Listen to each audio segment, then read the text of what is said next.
حضور علیہ السلام فرماتے ہیں ایک شخص لمبا سفر کر کے آتا ہے، اس کے کپڑے گردآلود ہیں، اور آتا ہے سے کیا مراد ہے؟ تو شارحین حدیث فرماتے ہیں لمبا سفر کر کے آتا سے مراد یہ کہ مکے آتا ہے، مدینے آتا ہے، حرمین آتا ہے، اور پھر دعا مانگتا ہے یا رب یا رب یا رب، لیکن حضور فرماتے ہیں اس کی دعا قبول نہیں ہوگی۔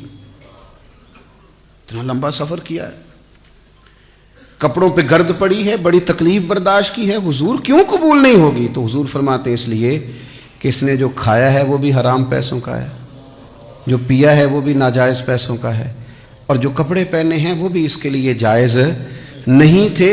تو یہ جو اس کے رزق کی ناپاکی ہے، اس نے اس سے اس کے رب کا رشتہ کمزور کر دیا۔